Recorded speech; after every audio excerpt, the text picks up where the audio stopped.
ఎవరంటే పని పాట లేనోళ్ళు, పనికి మాలినోళ్ళు వాళ్ళు వస్తారు. వీళ్ళు ఏం చేశారు, వాళ్ళని వెంట పెట్టుకొని పౌలుని శీలాన్ని పట్టుకుందామని వచ్చారు.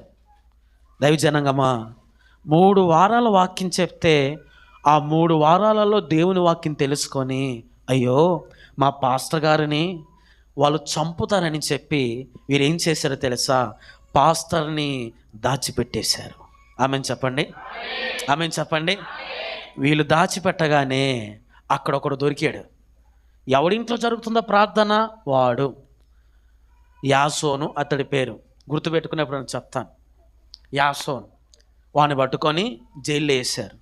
ఏయ్ ఎక్కడున్నారా మనుషులు, నీ ఇంటికే వచ్చారంట కదా, ఏయ్ చంపేస్తాయి రాత్రి నేనంటే, అయ్యా నన్ను చంపినా పర్లేదు, వాళ్ళు ఎక్కడున్నారు నాకు తెలియదు. ప్రాణం మీదకి వస్తే దేవుడు అంటారా దయ్యం అంటారా? మరి చెప్పండి, చెప్పండి. దయ్యం అనరు, దేవుడు అనరు, దయ్యం అంటారు. అదేంటి పాస్టర్ గారు, నిన్న యాక్సిడెంట్ జరిగినప్పుడు దేవుడు ఆ సందర్భం కాదు నేను అంటుంది. రేయ్ ఓసన నీ ఇంటికి వచ్చాడు, ఓసన ఎక్కడున్నాడో చెప్పు, నిన్ను వదిలిపెడతా, చెప్పకపోతే నీ ప్రాణం తీస్తానంటే ఇప్పుడు ప్రాణం చూస్తావా ఓసనం చూస్తావా? చెప్పండి. మరి ఏందాక ఏమన్నారు, దేవుడు అంటారే మా, ఏందాక దేవుడు అంటారే చెప్పు. అమ్మో చంపుతాడని వాడు అక్కడ దాచిపెట్టండి పైన మిత్తి మీద అని అనరా?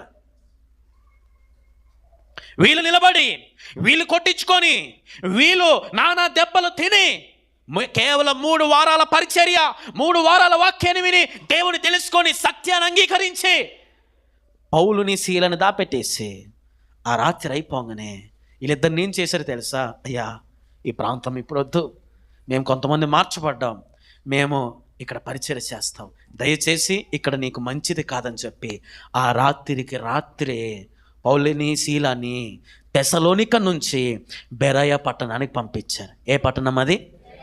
బెరాయ. చెప్పండి, బెరాయ. చెప్పండి, బెరాయ. చెప్పండి. తెసలోనిక నుంచి బెరాయ పట్టణానికి 100 కిలోమీటర్లు. ఎన్ని కిలోమీటర్లు? గట్టి చెప్పండి.